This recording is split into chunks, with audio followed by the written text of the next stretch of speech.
नमस्कार सभी को, गाइडिंग स्टार क्लासेस में आप सभी का स्वागत है। उम्मीद करता हूं आप लोग टेंशन में होंगे एग्जाम को लेकर के, इसलिए तो आप ये वीडियो को स्क्रॉल करते हुए आइए।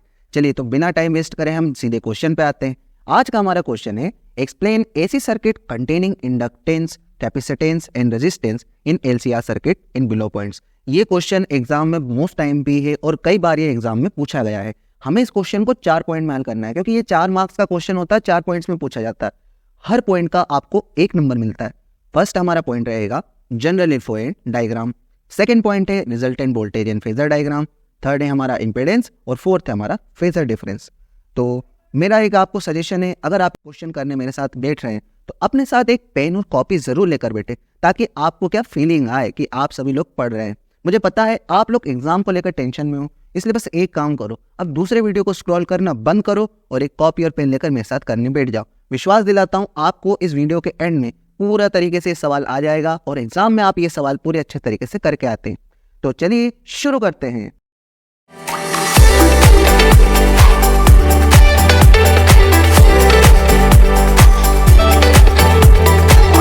जनरल इन्फो, एलसीआर सर्किट की जनरल इन्फो में हमें समझना है कि एलसीआर सर्किट होता क्या है। तो एक ऐसा सर्किट जिसके अंदर सीरीज कॉम्बिनेशन के अंदर कॉइल, कैपेसिटर और रेजिस्टेंस तीनों चीज़ें लगी होती है, उसे हम सीरीज एलसीआर सर्किट में कहते हैं। यहाँ पर कॉइल का यहाँ पर एल लिया गया है, कैपेसिटर का यहाँ पे सी लिया गया है और आर का यहाँ पर रेजिस्टेंस लिया गया है। डायग्राम से हम इसे समझने का ट्राई करते हैं। जैसे कि यहाँ पर आपको ये सिंबल दिख रहा है, ये एसी सर्किट का सिंबल है। यहाँ पर जो एल है, इसका सिंबल यहाँ पर ये कुछ घुंघराले बालों के जैसा दिख रहा है। यहाँ पर कैपेसिटर के लिए इन्होंने 2 डंडियों का उपयोग किया है और हमारे रेजिस्टेंस के लिए ये राक्षस के दांतों का यूज़ किया है। तो इस तरीके से ये चीज़ें हमने बना ली है। अब यहाँ पर हम वोल्टेज की अगर बात करें तो टोटल जो हमारा वोल्टेज रहेगा ना सर्किट का, वो पीक वोल्टेज रहेगा। यहाँ पे V0 sin ओमेगा टी हमारे पूरे सर्किट का वोल्टेज है। एल यानी हमारी जो कॉइल है उसका वोल्टेज रहेगा VL, जो C हमारा कैपेसिटर है उसका वोल्टेज रहेगा VC और जो हमारा रेजिस्टेंस है R उसका वोल्टेज रहेगा VR। और हमारे इस सर्किट के अंदर इसके कारण क्या धारा बह रही है, करंट बह रहा है I। इस तरीके से हमारा डायग्राम कंप्लीट होता है। ये डायग्राम बनाने पर हमें 1 मार्क्स मिलेगा और इतनी जनरल इन्फो देने पर हमारा ये पॉइंट खत्म हो जाता है। तो आइए हम स्टार्ट करते हैं हमारे दूसरे point, resultant voltage and phasor diagram पर। तो चलिए आगे बढ़ते हैं। Second point, resultant voltage and phasor diagram. तो let any instant time t the AC voltage V applied across the LCR circuit is given by. किसी t टाइम पर LCR circuit के सिरों पर जो वोल्टेज अप्लाई किया गया है, मान लेते हैं वो क्या है V, तो V का वैल्यू होगा V0 sin ओमेगा t। यहाँ पर जो हमारा V0 है वो पीक वोल्टेज है और sin ओमेगा t में ये जो ओमेगा t है वो हमारी एंगुलर फ्रिक्वेंसी है। अब हमें सपोज करना है 3 चीज़ों को। पहला हम ये मान लेते हैं कि हमारी जो कॉइल है, हमारा जो कैपेसिटर है और हमारा जो रेजिस्टेंस है, उनके एंड्स पर लगने वाला पोटेंशियल डिफरेंस जैसे कि VL, VC और VR है। कुछ भी नहीं करना है। कॉइल है तो यहाँ पर V के नीचे L लगा देना, कैपेसिटर है तो V के अपोन में C लगा देना और रेजिस्टेंस है तो V के नीचे R लगा देना। First thing. सेकेंड थिंग, पूरे सर्किट में बहने वाला जो करंट है ना, हम उसे मान लेते हैं वो कितना है, I है। तीसरी चीज़, अब रेजिस्टेंस की बात करते हैं। हम जानते हैं कि कोई भी अगर कंडक्टर है या किसी भी चीज़ में से अगर करंट बह रहा है तो वो करंट को बहने से रोकता है, उसी जो उसकी क्वालिटी उसको कहते हैं रेजिस्टेंस। हमारे अंदर जो कॉइल और कैपेसिटर लगा है ना, उसकी रेजिस्टेंस को रेजिस्टेंस ना कहते हुए उसको रिएक्टेंस कहते हैं। अगर हमारी कॉइल की बात करें तो इसे बोलेंगे इंडक्टिव रिएक्टेंस, जिसे हम एक्सेल से प्रदर्शित करेंगे। कैपेसिटर के अंदर जो हमारी रेजिस्टेंस होगी हम उसे बोलेंगे कैपेसिटिव रिएक्टेंस, जिसे हम XC से प्रदर्शित करेंगे। और हमारा जो रेजिस्टेंस है जिसे ओमिक रेजिस्टेंस कहते हैं, उसका तो रेजिस्टेंस R ही होगा। अब आगे हम ओम के लॉ का यूज़ करके वोल्टेज का वैल्यू निकालेंगे सभी चीज़ों जो हमारे एलसीआर सर्किट में लगी उनके लिए। पहले हम ओम के लॉ से वोल्टेज का वैल्यू निकालेंगे कॉइल के लिए। तो कॉइल के लिए वोल्टेज है VL। करंट के लिए हम पूरे सर्किट में बहने वाले करंट I को रखते हैं और रेजिस्टेंस के लिए हम क्या रखेंगे, XL। तो हमारा जो वैल्यू आएगा वो आएगा IXL। इसी की तरह से कैपेसिटर के लिए जब काम करते हैं तो कैपेसिटर का वोल्टेज है VC, तो यहाँ पर हमने VC रखा। करंट पूरे सर्किट में I बह रहा है तो हम यहाँ पर I रख देते हैं और रेजिस्टेंस के लिए हम कैपेसिटर का रेजिस्टेंस XC रखते हैं, वैल्यू मिलता है IXC। इसी तरीके से जब हम ओमिक रेजिस्टेंस के लिए बात करते हैं तो ओमिक रेजिस्टेंस का वोल्टेज होता है VR, यहाँ रख दिए। सेम पुराने जैसा करंट भी रख दिए और ओमिक रेजिस्टेंस का जो रेजिस्टेंस ऑफर करा है आर, तो हमें यहाँ पर वैल्यू मिल जाता है आई आर। इस तरीके से ओम के लॉ का यूज़ करके हमने कॉइल, कैपेसिटर और रेजिस्टेंस तीनों के लिए वी एल बराबर वैल्यू को निकाल लिया है। इस सवाल को, इस क्वेश्चन को आगे करने के लिए हमें सबसे पहले फेजर डायग्राम को थोड़ा सा समझना होगा। जैसे कि हम जानते हैं जब वी आर और आई का जब हमने फेजर डायग्राम बनाया था, यानी कि जब हम केवल रेजिस्टेंस वाले एसी सर्किट की बात कर रहे थे, तो हमारा फेजर डायग्राम कुछ इस प्रकार से बनता था, जहाँ फेजर जो हमारा फेजर डिफरेंस था उसका वैल्यू 0 डिग्री आता था। इसी तरीके से जब हमारे एसी सर्किट में केवल कॉइल हुआ करती थी, तो वहाँ पर हमारे फेजर डायग्राम कुछ इस प्रकार से बनता था, जहाँ पर वी एल कितने डिग्री से लीड करता था, आई से 90 डिग्री से लीड करता था।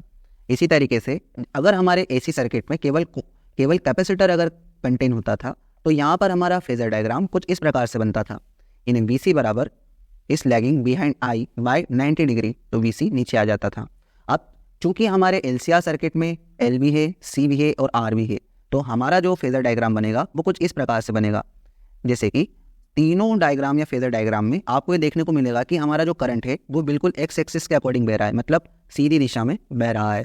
तो हमको बाकी चीज़ें भी मिला लेना चाहिए। तो वी आर भी देखिए हमने इस तरीके से इसमें बना लिया है। वी एल अगर करंट आई के 90 डिग्री ऊपर बहता है, तो हमने यहाँ पर वी एल को ऊपर बना लिया। सेम वी सी हमारे करंट आई से 90 डिग्री नीचे बह रहा है, तो हमने उसे नीचे बना लिया वी सी। ये जो हमारा डायग्राम बना है ये एलसीआर सर्किट का फेजर डायग्राम है। इसे हल करने के लिए हम थोड़ा सा इसे और डिटेल में हल करते हैं। हम जानते हैं कि फेजर डिफरेंस वी एल और वी सी के बीच में 180 डिग्री का है, यानी देखिए वी सी इस डायरेक्शन में है और वी एल इस डायरेक्शन में, टोटल इनके बीच का जो डिफरेंस आ रहा है ना, वो केवल 180 डिग्री का डिफरेंस आ रहा है। अब बड़े होने की बात करते हैं, तो वोल्टेज ऊपर जाएगा या नीचे, तो इसका फैसला होगा रस्साकशी से, कौन किसको ऊपर खींचता है। तो देखिए जो ताकतवर होगा उसकी तरफ वोल्टेज चला जाएगा। तो देखिए जो ऊपर है वी एल वो वी सी से ताकतवर है, तो हमें याद रखना होगा जो हमारा रिजल्टेंट वोल्टेज होगा वी एल और वी सी का, वो ऊपर की डायरेक्शन में होगा, क्योंकि वी एल बड़ा है। और डिफरेंस के लिए हम हमेशा याद रखते हैं वी ए बड़े में से छोटा घटाते हैं।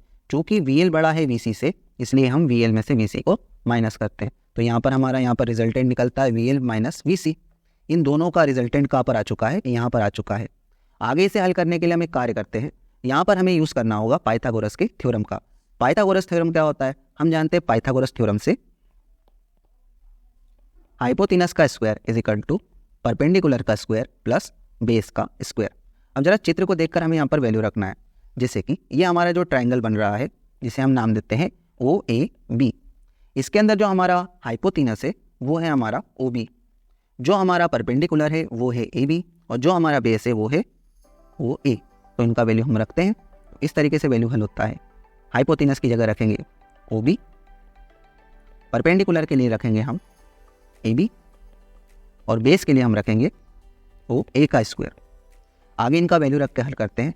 तो ओ बी, ओ से लेकर के बी तक का जो हमारा डिस्टेंस है वो है वी, ए से लेकर बी तक का जो डिस्टेंस है वो है वी एल माइनस वी सी, और जो हमारा ओ से लेकर ए तक का डिस्टेंस है वो है वी आर का स्क्वायर। अब यहाँ से हमने जो पहले वैल्यू निकाले थे वी एल, वी सी और वी आर के ओम के नियम से, उन वैल्यू को हम यहाँ पर रख देते हैं। तो देखिए वी स्क्वायर बराबर वी एल का क्या वैल्यू था, वी एल का वैल्यू था हमारा आई एक्स एल, तो उसे हम रख देते हैं, माइनस वी सी का क्या वैल्यू था, वी सी का वैल्यू था आई एक्स सी पूरे का होल स्क्वायर प्लस का प्लस, वी आर का क्या वैल्यू था, वी आर का वैल्यू था आई आर का होल स्क्वायर।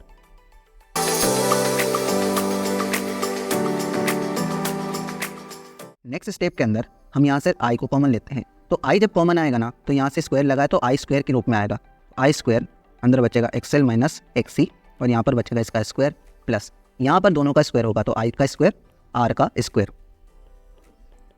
इन दोनों वैल्यू में से आई स्क्वायर को कॉमन लेते हैं। तो यहाँ पर हमें आएगा I square X L minus X C का whole square plus R square.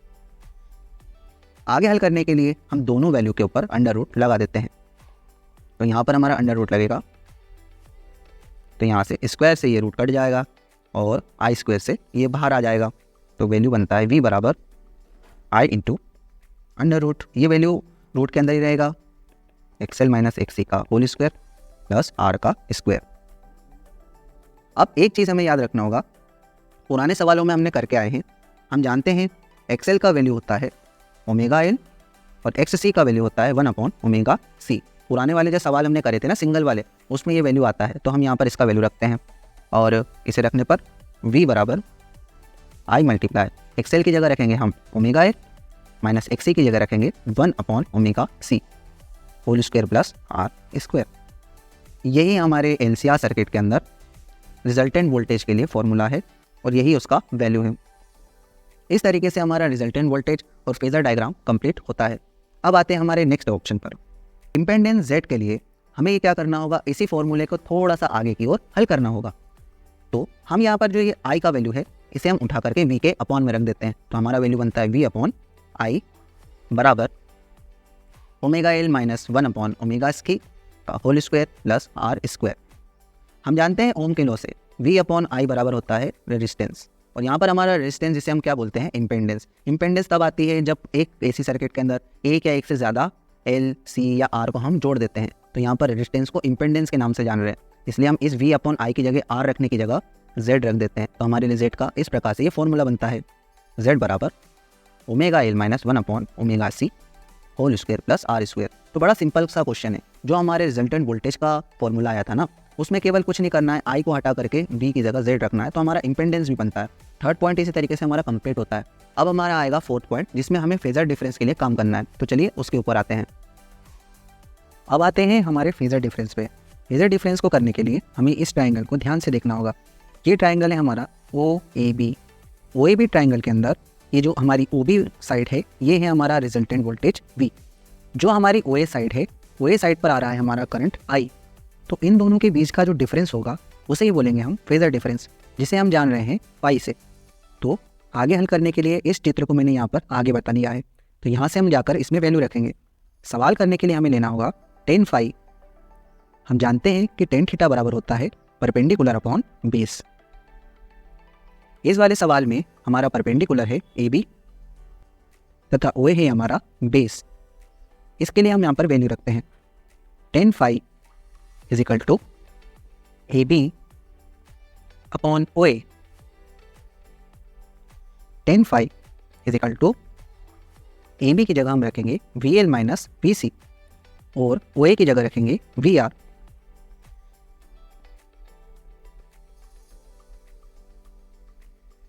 यहाँ से आगे जाने के लिए हम जानते हैं कि पहले हमने सवाल में इसका वैल्यू निकाला था।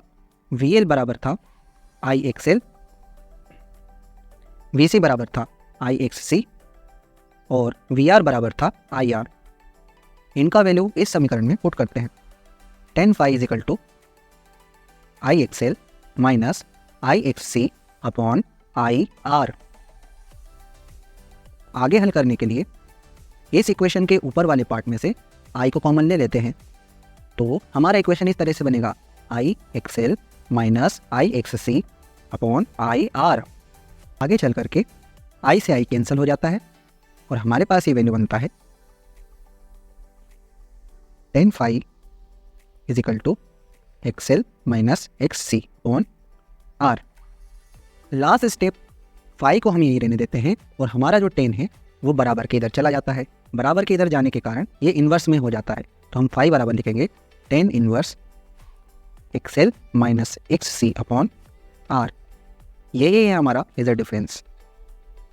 तो इस तरीके से हमारा वीडियो कंप्लीट होता है। आपको कैसा लगा वीडियो, लाइक शेयर सब्सक्राइब जरूर कीजिएगा। अगला वीडियो किस पे चाहिए, किस टॉपिक पे चाहिए, आप कमेंट सेक्शन में मुझे बता सकते हैं। तो आज के लिए ये रहा। आप सब स्वस्थ रहें, खुश रहें, अच्छे पढ़ते रहें। इसी के साथ थैंक यू फॉर वॉचिंग। अपना समय देने के लिए धन्यवाद।